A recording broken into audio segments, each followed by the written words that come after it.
Hi, good afternoon, everybody. Welcome to the latest in our series of ISE webinars.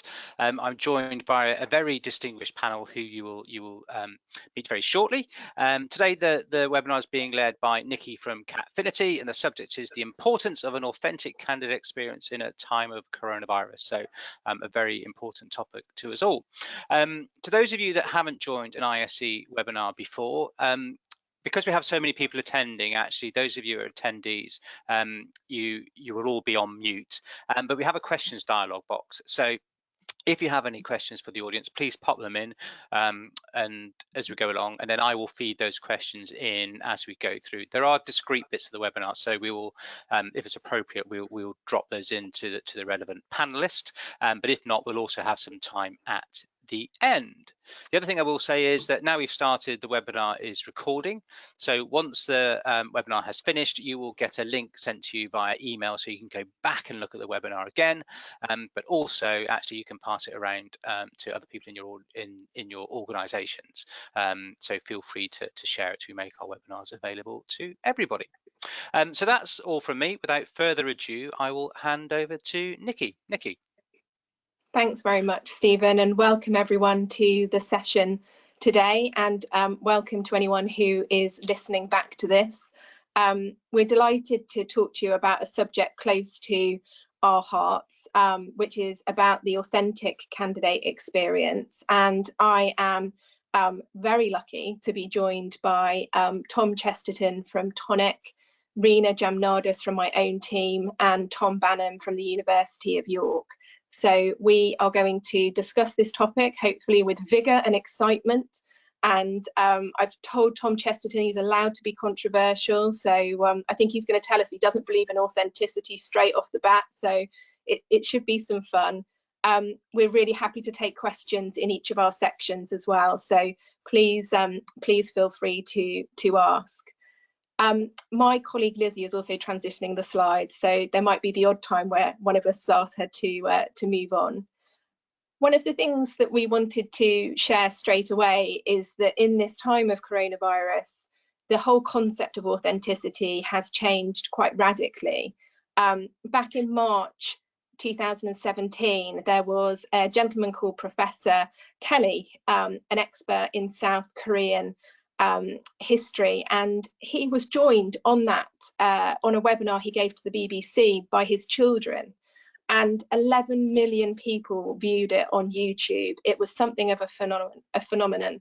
And 8 weeks on of this virus, it's certainly in the UK, children joining webinars really is not so special anymore, and I think maybe gets no YouTube hits at all. So at any point we might be joined by children, pets, and other things, but essentially our lives have changed quite significantly, but so has the concept of authenticity, particularly in our eyes at Cappfinity. Two people who really took the, I guess, the topic of authenticity out in the leadership literature and also the organisational literature was Rob Goffey and Gareth Jones. And their first book, Why Should Anyone Led By You, really examined this whole concept of leaders being authentic. But their second book, launched in 2015, started to suggest that actually authenticity was evolving and it was relational. And the concept of authenticity being relational is what the four of us want to share with you today. So for us in this seminar, Lizzie, I will get you to move on, thank you. We want to explore these four different relationships that at these times we will be really exploring as recruiters. Tom's going to share with you what it is to be demonstrating really transparent attraction, and what are we going to kind of keep by virtue of what has happened to brands during these times, and what might evolve. Rena's going to look at, really for you as recruiters and L&D specialists and any leaders who are listening into the call, how do we evolve our identity with candidates at this time when we don't know ourselves exactly where our organisations are going to be day by day, week by week, and certainly by the time we might go out with our recruitment campaigns. I want to share with you how we can offer realism in the candidate process, in the candidate assessment, and share some of the work of what the candidates say they want as they go through assessment processes, and particularly at these points.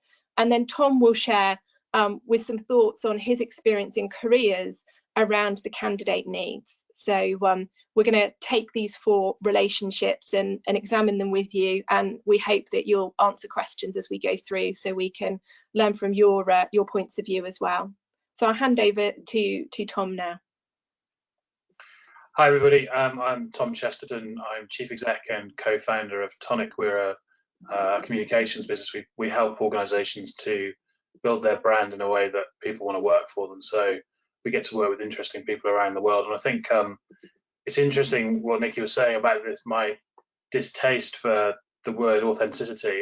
It's not because I don't believe in authenticity as an objective, but the easiest way to become inauthentic is to say you're authentic, oddly enough, because that stops you from telling your own truth. I think what I'm going to do in very short order today is to take you through a whistle-stop tour of what's happening in the world. I think the thing I'm also going to try and get through my little talk here about transparency, without saying is anything around unprecedented, and I'm certainly not going to try and say strange times, because I think we'll have plenty of that. So Liz, if you wouldn't mind moving on to the next page, please. The core of what we're all experiencing at the moment, if you think about the communication that's out there, and of course we're at a time of the year where there's not an awful lot of employment marketing happening from an early talent perspective, not least of which because although they have a lot of attention to give us, they're quite difficult to reach students at the moment. What we're seeing is a real sea change in the type of advertising and type of communication that's happening when we look at TV ads. So Rena and I were talking just before we started about those ads that kind of overlapped slightly with this lockdown period of people still advertising for holidays in Spain, even though lockdown had happened, being out of kilter with what was true. But over time, we're starting to see a real shift in terms of type of content that people are talking through in their advertising. So, whether that's Coke saying that being united is better, or whether it's Co-op showing their community spirit, or whether it's Virgin Media talking about people. And I love their ad actually with the the old people being hungry hippos. But if I look at all of those things together, there's a real, individually they're amazing, right? But collectively there's a real format to those things. And if you start unpicking them, they all start talking about uncertainty. They start talking about how as brands they're there for you as an individual. They start talking about people being their top priority, and they start talking about comfort and safety, and that we're all in this together. So that kind of collective way of thinking about what they're trying to say starts becoming a bit formulaic. And of course, the reason for that is because they're trying to do stuff in an environment where they can't necessarily easily come up with original content. They're using stock, and they're using B-roll, and they're using the least inoffensive or the most inoffensive piano track they can find in their marketing library. What they're also doing is trying to unpick what's happening out in the wider world and running things through focus groups, which gets you to a place with the whole lot of derivative work going on. That kind of Me Too brigade is at play here too. But so there is something new going on here from a societal perspective, and that's reflected in the fact that actually these ads are really good because they play on your heartstrings, they play to your human emotions, and they're showing what the inside of an organization really looks like. That's interesting for me because when I started my career 20 years ago, businesses used to be a black box. You could absolutely see nothing about what it was really like on the inside. But it seems to me that these days every organization is more like a glass box. There's much more transparency involved in that. And that means that people can see in. So people can see the values of the organization, they can see the culture of the organization, they can see what's possible in a crisis. So they can see how quickly things can move if we want them to. So no longer will people believe that it's impossible to do things quickly from a corporate perspective.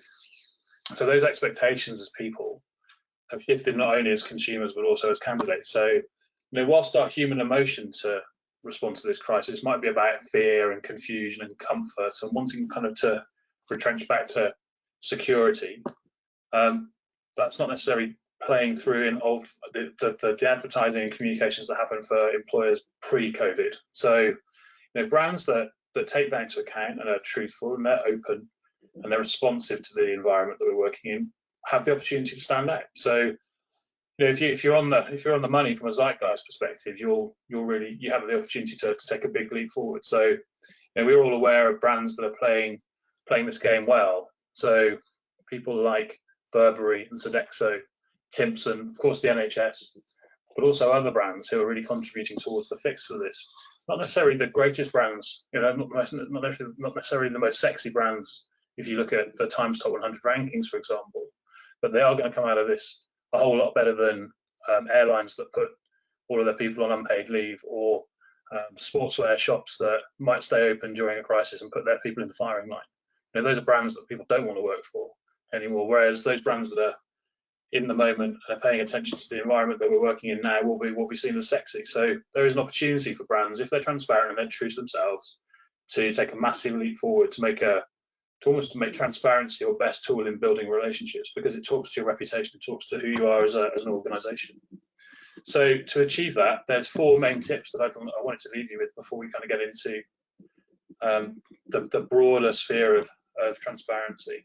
So be more Winston. So Winston Churchill had the best scriptwriter of any politician ever. He had them all, but the one I like the most is that if you're going through hell, don't stop. You know, so even if you're not recruiting right now, or your business is putting a stop on things, carry on, because you have the opportunity to start building brand. You know, people will remember what's happening now far longer than this period lasts for. So if you choose to be involved and you choose to add value to people, you will stand up better and have more ROI to your business in the long run. Second tip, we're only human, right? So we're not going to get things right all the time. If you get it wrong, as long as your intentions are right, people will forgive you. But to get it right, you have to listen to people first. You have to listen to what people want, then act boldly, decisively, use the data, and remember that you're playing with humans, so there's emotions at play. So in that respect, nothing has changed, but you just have to do more of it. Thirdly, remember that we're all trying to be a good business. So, you know, look at those habits and expectations of people. Think about how that plays out in terms of what you have to offer to people, and give them the reasons that they should admire you as a business. And then leapfrog. So leapfrog means you have the opportunity to move from being just about right to being the best. And if you choose to accept the changes in consumer behavior, then actually your brand has a really good chance of becoming much more visible and to build candidate loyalty for years to come.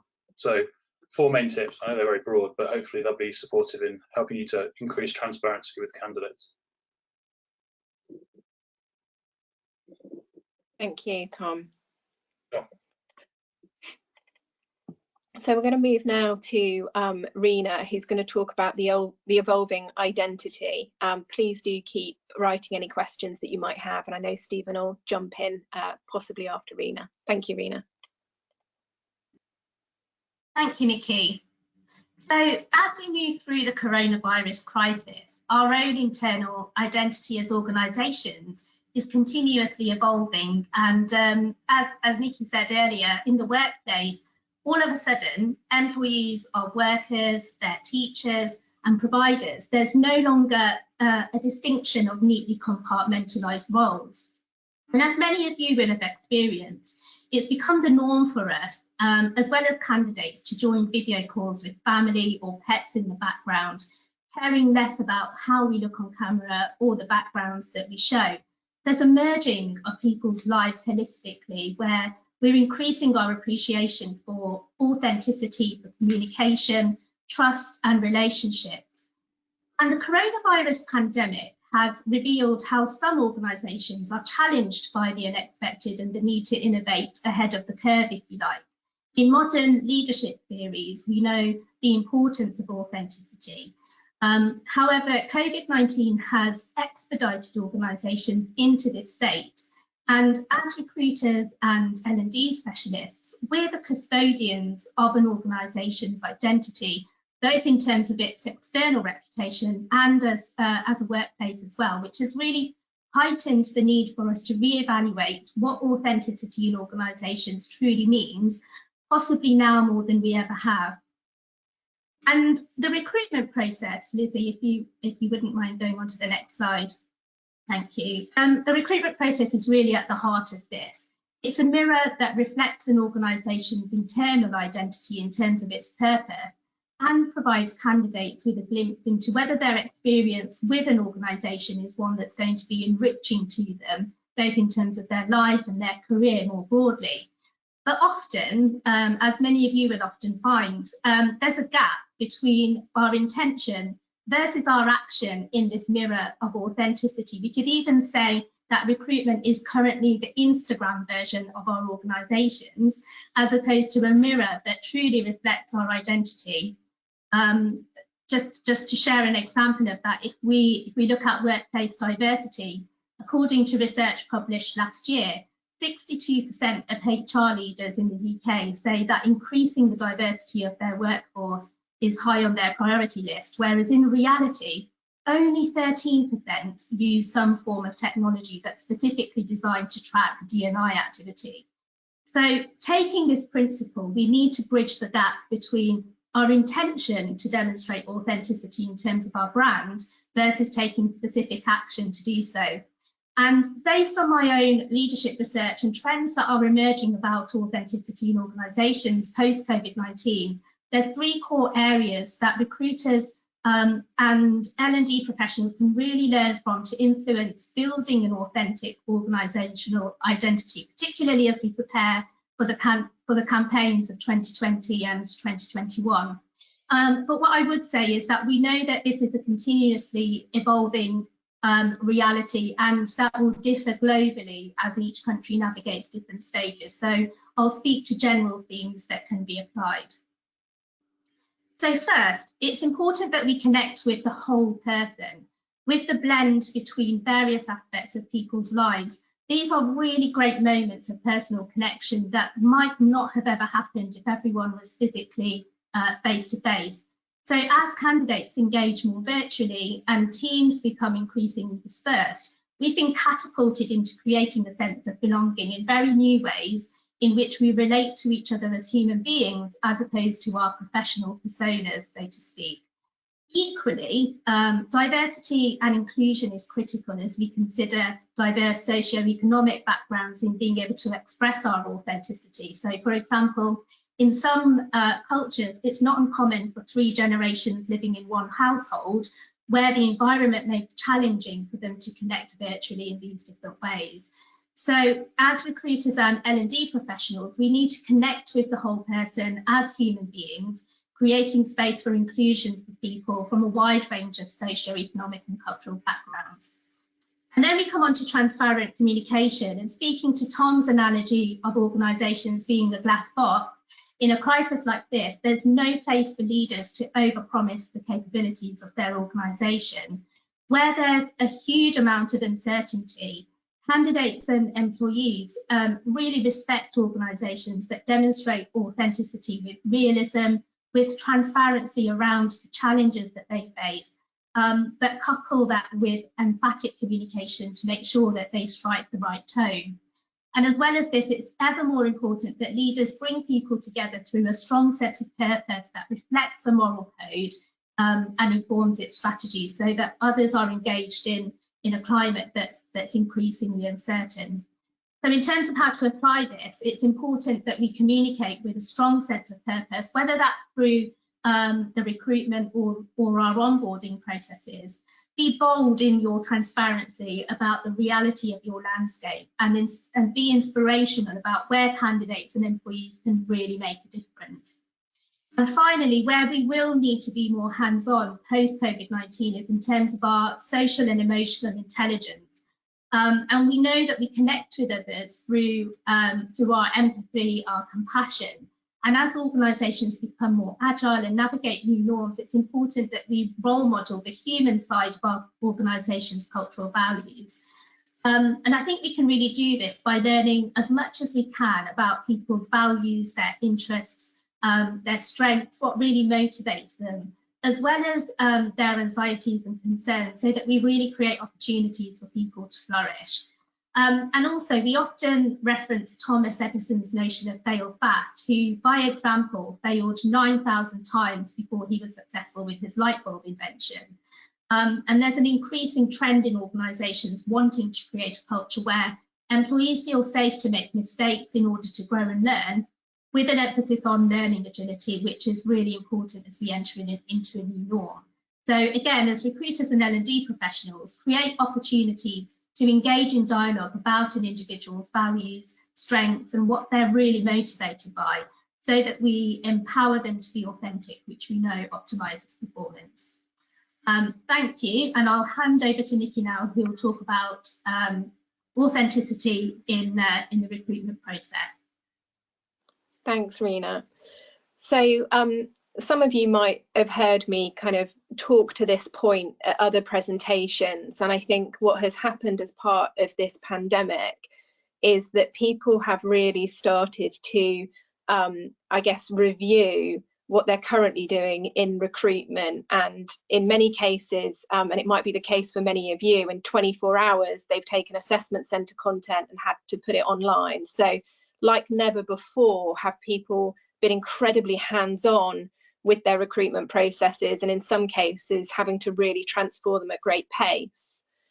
What I want to be able to, I guess, speak to is why even post this current situation, how the recruitment process being driven as realistic as possible can really make a difference to the candidate, but also the quality of the candidate that is hired. So if we go on to the next slide, Lizzie.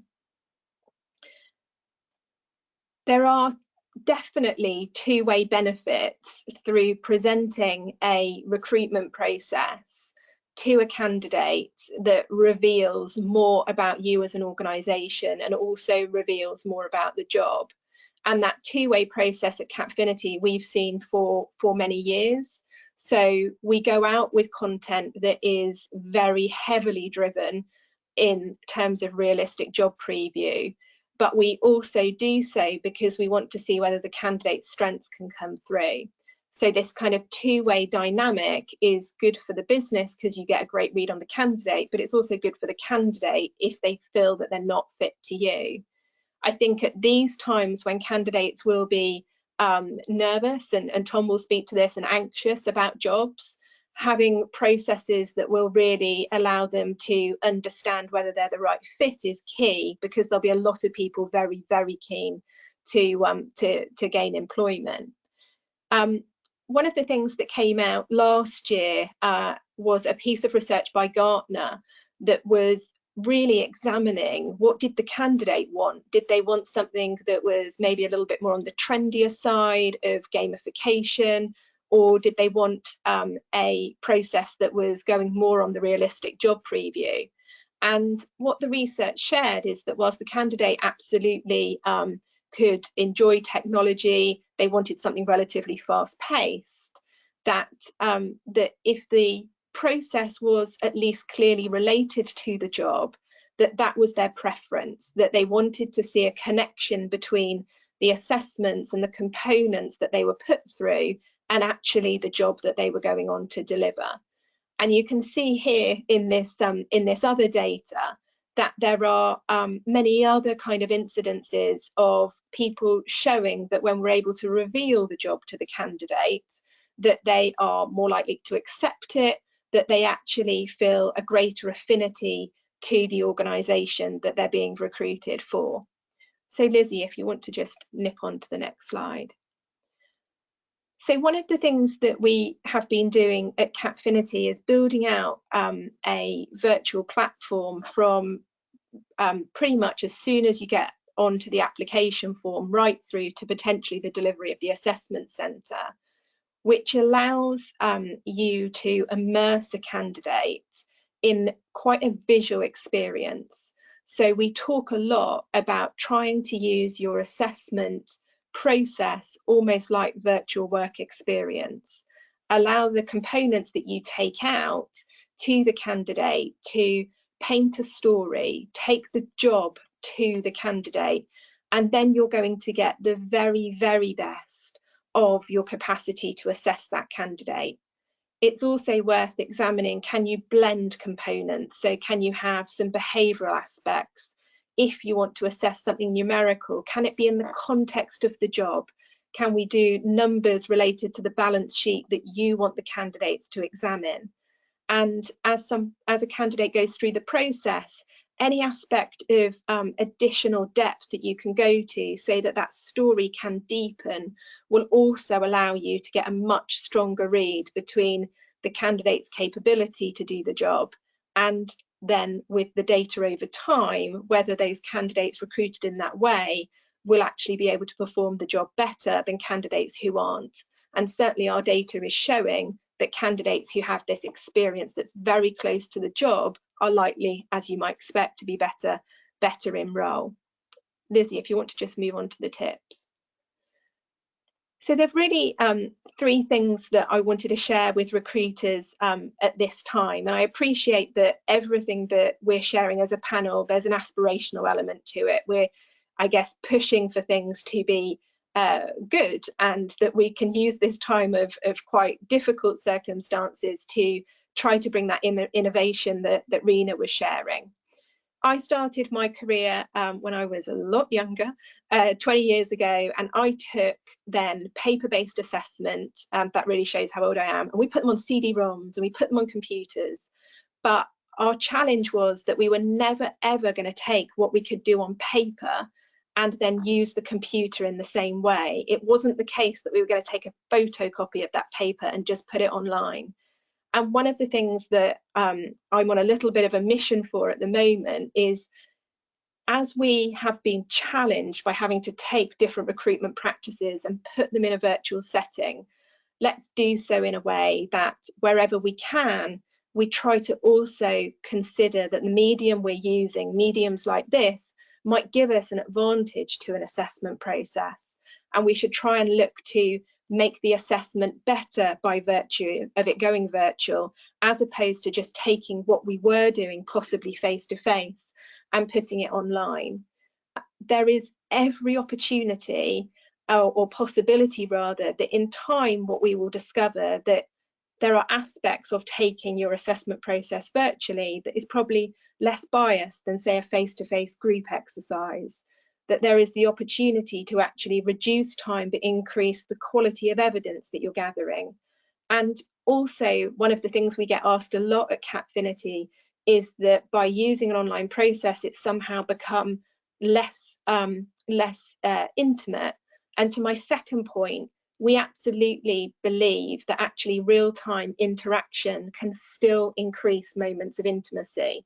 For any of you who are currently seeing loved ones via Zoom and other mechanisms, you're probably realizing that whilst you don't have the joy of you know, a hug or touch, that actually your capacity to connect on these mediums is stronger than maybe we thought it was. And one of the things that we have been considering at Cappfinity and delivering with clients is, so what if we could actually deliver great experiences? What would it involve? Would it involve more aspects of upping the storytelling, greater realism, greater moments of truth, greater transparency? And this really speaks then to my third point, which is, can we seize this opportunity so that perhaps elements of assessment and development can actually coexist in an assessment process?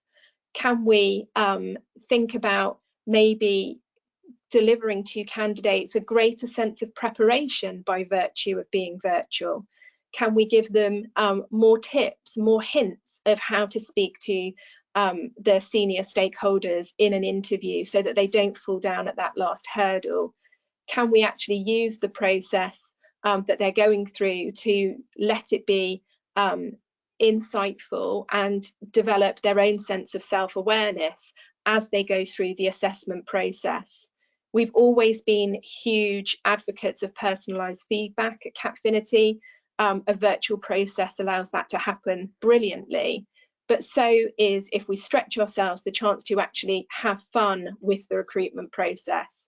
We have clients today doing virtual yoga before they might go on to do a virtual micro exercise. these opportunities are available to us if we can just consider putting this realistic process on this new medium. I'm going to pause here and then let Tom speak to some of the candidate needs as they face both the circumstance and also the changing situation. Thanks, Nikki. Good afternoon, everyone. So my name is Tom Banham. I'm the Director of Careers and Placements at the University of York. And as Nikki referenced, I'm going to try and give the perspective of the students and the graduates of the kind of the candidate needs around all of this, and probably linking with some of the things that Tom referenced earlier on as well. So we can just move on to the first slide, please. So ultimately, the university experience has fundamentally changed, and life as we know it has fundamentally changed. And there's been a significant amount of work across the sector transitioning learning online and assessment online. We've seen some fantastic innovation and support process put in for students, but clearly that transition won't be easy for everyone, particularly those graduates who are leaving university in the summer, who are going into quite a really challenging environment, challenging economy at the moment, and we need to recognise the impact of that in terms of their well-being and the support packages that we offer them. We're also focused as a university and as a sector thinking about the transition and orientation for students joining in September. And again, those that can think, remember their Freshers Week. Freshers Week won't be the same again for a very long time as we know it. So understanding how we can support those students orientate, develop a sense of belonging in a virtual sense is going to be something that the sector itself is really particularly focused on. I think coming out of the pandemic, because it is a finite period of time, I think there'll be a much greater sense of a focus on public good, students wanting to impact positively on society, and will certainly be reflecting their own values on career opportunities available to them. There'll be a greater sense of appreciation for the role of key workers, health sectors, but also lots of organisations that have really had a positive impact in terms of their national effort against COVID-19. So lots of organisations supporting universities develop a vaccine. We've seen organisations create face masks, ventilators. It's been a fantastic effort from lots of commercial organisations as well as public organisations, and students are going to reflect back over this period of time on who made a positive impact. And certainly, as Tom referenced, there's certain businesses that, from a morality perspective, they may be available or eligible for certain government schemes, but the morality aspect of whether they should be accessing those schemes will come into mind, and will be clearly on students kind of focusing on who best to apply to and spend potential periods of time with in the future.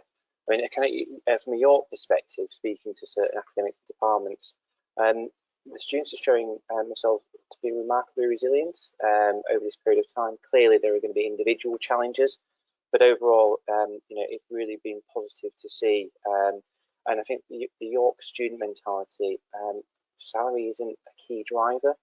Students have always wanted to balance work and life together, and we're now in such a blended approach. You can't really separate social life and work or study, and the focus for them is all around impact. So I think coming out of the pandemic, there will be lots of fantastic opportunities for those students to access, and for recruiters to be very clear and open on what those opportunities are will be really important. I just want to reference the challenges for certain students, because I've noticed here the potential for increased social inequality. I think that's definitely going to play out and happen, but there isn't the evidence so far. And clearly students are going to be very anxious moving to digital learning, but also additional forms of assessment and digital forms of working, particularly where students don't have access to basic equipment, quiet spaces, and potentially as employees of big employers, we may take those basic necessities to work for granted, and it's just to bear that in mind. There was a fantastic webinar in the ISE series around virtual internships for employers, give really interesting insights into how they're supporting students. The challenge is that's when they have secured these opportunities, we need to be thinking about how students can go through those assessment processes as well.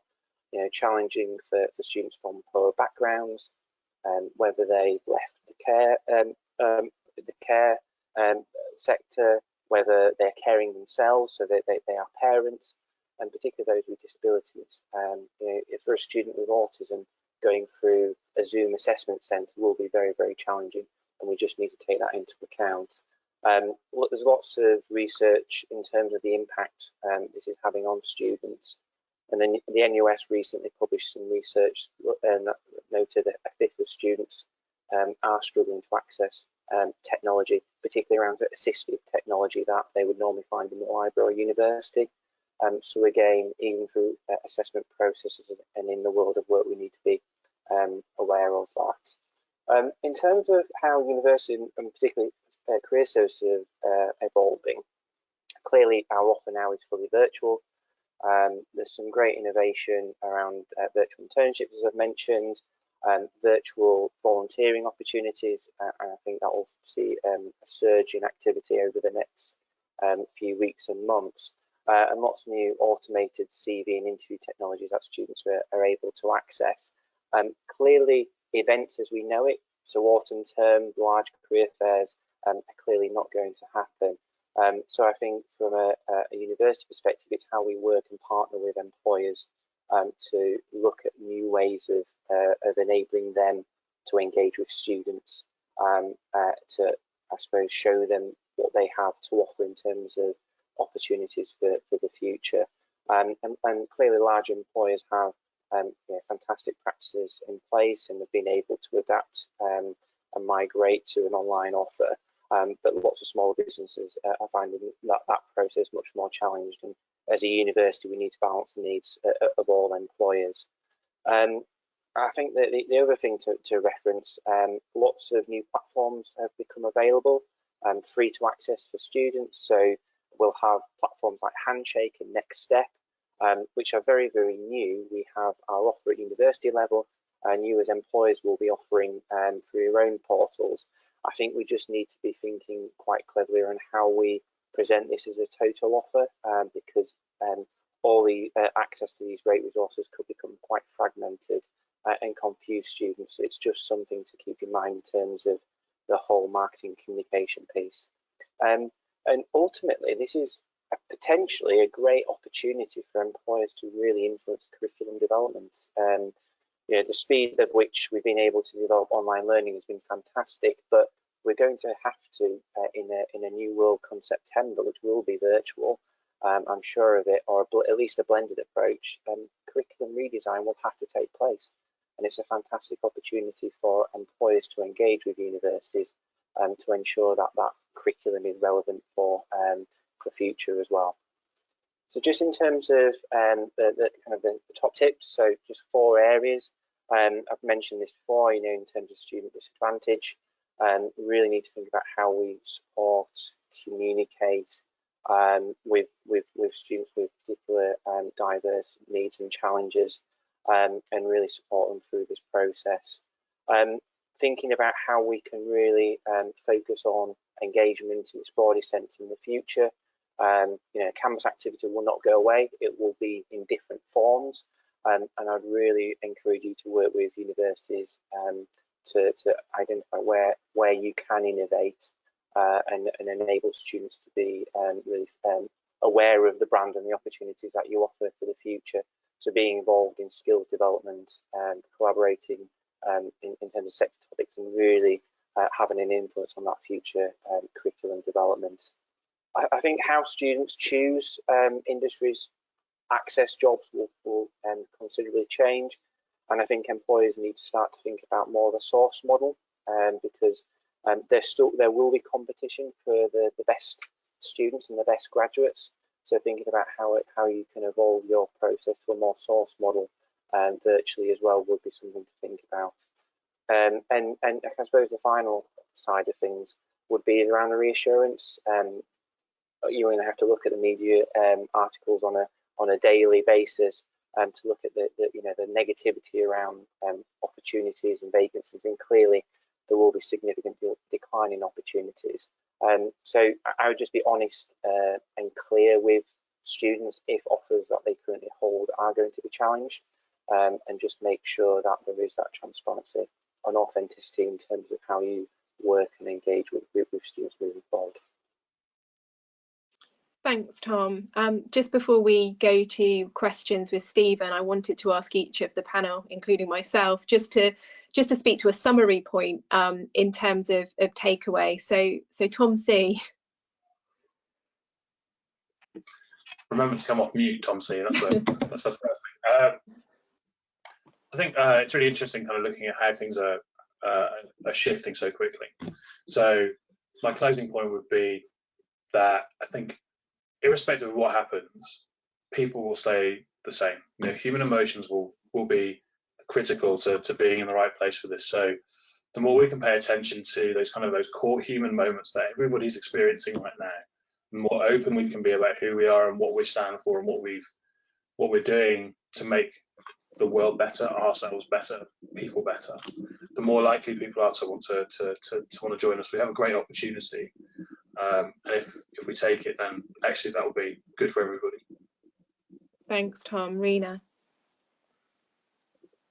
Thank you. I would echo what Tom's just said, and in terms of demonstrating authenticity from an organisational perspective, it's really the concept of show, don't tell. So demonstrating authenticity signifies that candidates can trust our intentions and actions. So it's important that we look for opportunities to do that in terms of bridging the gap between where we are now and creating a truly authentic and enriching assessment and development experience through the areas that we've discussed. So yes, really speaking to connecting with people as that whole person. Thanks, Rena. I think from my side, it's around using those moments of assessment as also candidate engagement, and at any point where you're asking somebody, the candidate, to complete something in order to get data to decide if they could work with you, can you reveal more of yourself and more of your organisation as they engage with you, so you can learn more on both sides. Tom? Yeah, I'd agree with all the points made so far. I think for me it's all about openness and transparency, because students as potential future employees will see through any kind of marketing messaging. It's how you play and demonstrate how you're delivering against your key culture and values, and obviously how as an organisation you've reacted over this period of time, and work with universities, work with career services. We're there to be the enabler, and we'll help and support you engage with the students that you want to target. Thank you. Thank you very much, panel. I'm going to hand to Stephen now to see if there are any points that you want us to add on to. Sure, and a quick reminder to everybody who's listening, please tap your questions into the dialogue box if you've had any. I've had one so far, Nikki, and she is asking this directed at you. And she's asking, what's the most innovative exercise she's seen as assessment centres move online? In terms of what? Yeah, what's the most innovative thing that somebody's done that you've seen? I think it's a combination of the experiential and the exercises.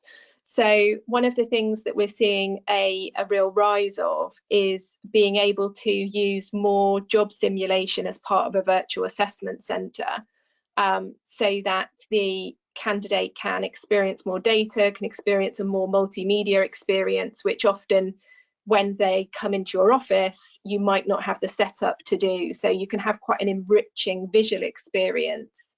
I think the other piece which we're seeing a rise of, and Rena in my team is a big advocate of, is this blending of development.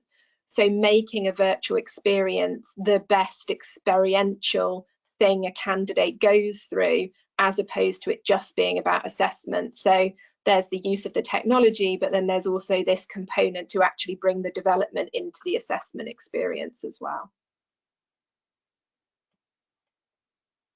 Cool, thanks, Nikki. Another question that's come from Joanna, who's a careers advisor, and what she says is she's found that the biggest issue in her student applicants is around this issue with feedback, which I think it's fair to say there's always been an issue even before we went to virtual experiences. And what she's saying is that it is that communication piece as students go through the process. So they might do the tests and a video interview, and then are put in a waiting room to speak, and then never hear anything back. So I'm guessing this is really employers' best practice, but is there anything that you'd add to that in terms of what employers should be doing for candidates? From our perspective, and happy for the rest of the panel to share, from our perspective, ideally feedback at the stages where the candidate has engaged the most. And certainly, again, the technology is available now. If anyone completes an assessment and a numerical score is attached to it, then really feedback is able to be generated, whether that's automated or, and I know this is much harder for the employers, the employer will have very detailed feedback off an assessment that they would be able to provide. But typically in many of our processes, it's automated feedback but personalised in nature. And that is becoming more, I guess, commonplace now as well, thankfully. And a question from Helen here, Tom Badham, you may want to chip into this as well, and it's about how can we help students prepare for virtual assessment centres, because they are different to the face-to-face experience. So is there anything we can do specifically to help students? So a number of universities are actually offering the opportunity to mock virtual assessment centres, as we would have done previously in terms of the physical experiences, and universities are working with employers to run those virtual assessments for students to engage with. So I think that's a really good opportunity for students to actually live and breathe it. It's all well and good a student looking at watching a webinar or reading up about how the technology will work. Like anything, living and experiencing it is the critical thing, and the errors they may make in a safe environment managed by university, they can learn from those mistakes and not obviously transfer that into the real life experience. Again, it's going to be really challenging for certain groups of students. I referenced in my talk earlier, particularly students with autism. If they're in a group meeting on Zoom, they're not likely to be engaging in the conversation. It's just thinking about how those individuals can be assessed properly and talent isn't lost or missed over this period of time. So that's what I would probably suggest.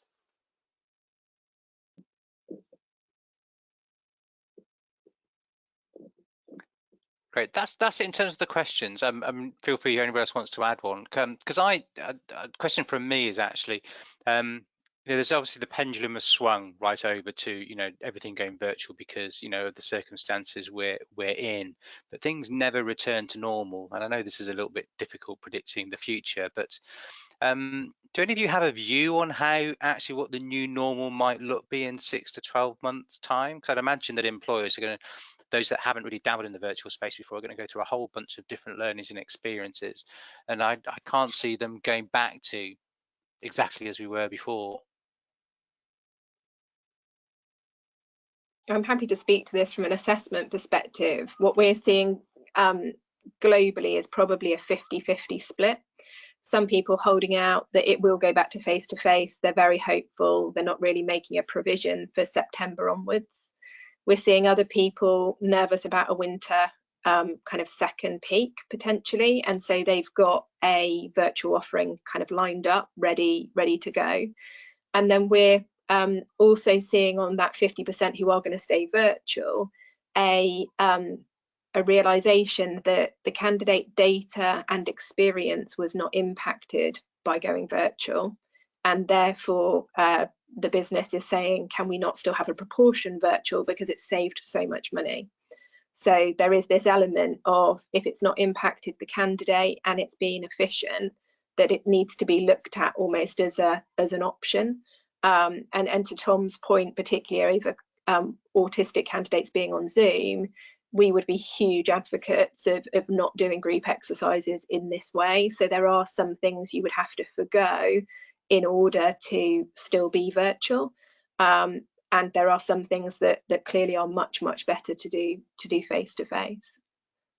I don't know, Tom or Rena or Tom, if there's anything you'd add from a kind of what you think will stay. I mean, I think it's a developing world, isn't it? So none of us can be 100% sure about what's going to happen. But I think that what strikes me from an attraction perspective and from an employer brand perspective is that, you know, where this move to having digital communications and digital processes is really employers moving to where candidates and people really already are. So, you know, from their perspective, I think it's probably lower levels of change other than employers moving into territory they're comfortable with already.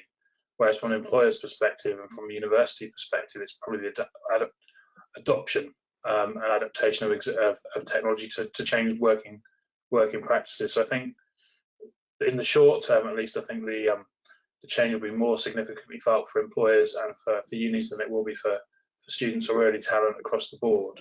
But I think in the longer term, it will probably be more of I think the focus has to shift to, you know, back to the point about this conversation. You know, how do you take that candidate experience and make it cohesive across multi-channels, so that if you're going through multiple routes to flow that experience through, it does become true to you as an organisation, but also true to the candidate's experience.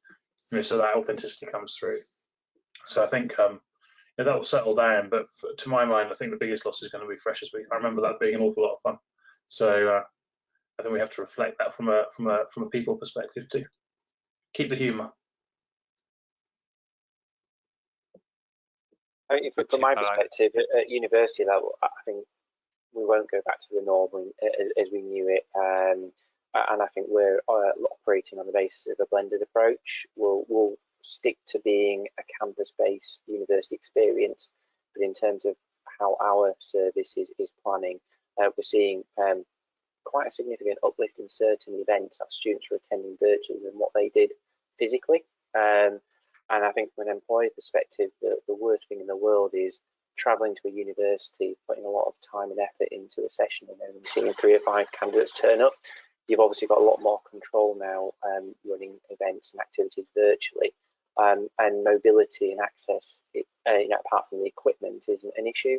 What we're seeing also in terms of the service is where we would normally do a one-to-one appointment meeting face-to-face, students are requesting CV or application reviews to be basically recorded and sent to them so they can access it anytime they want.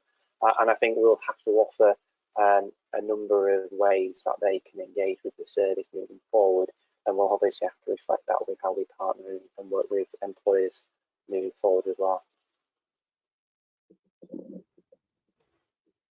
What I would add from a development perspective very briefly is that we're seeing a much greater emphasis on self-led, personalised learning. And so I think in this new norm, there's a much greater exploration of digital ways to do this that enables an inclusive approach to development that speaks to that self-led and personalised approach.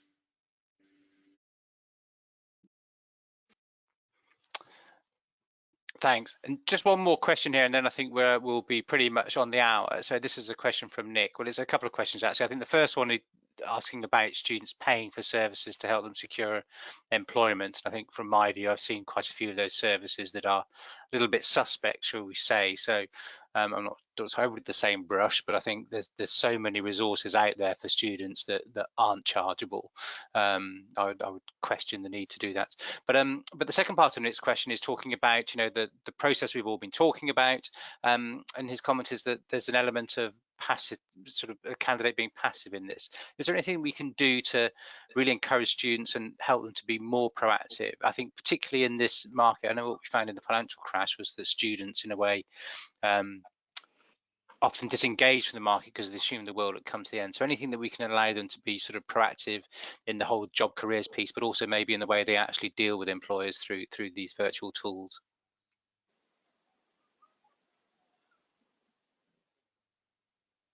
I think from our experience, these tools are typically also have an element of forum and engagement wrapped around them as well. So it's not necessarily the case that the candidate isn't also supported with live webinars, chats. I've got law clients where the partners are doing Zoom calls for FAQs, and the feedback has been from the students that they are actually having more access to more senior people and having a chance to ask kind of greater questions. And I'm talking about actually clients currently recruiting in the US, so this might come through for September 2020. So I think it's incumbent on all of us in this space to try to get that blend, so it absolutely isn't a passive experience, and actually it should be hopefully one that's more autonomous. And I know Tom and I have been talking about this offline. It's also probably the best time a candidate has ever had in their entire life to see exactly how organisations are. So whilst you may not get the job of your dreams come September 20, for the rest of your life you will know exactly how brands can operate. And there's probably never been that chance. So it's very hard right now, but they are getting a window into something that none of us have ever had before.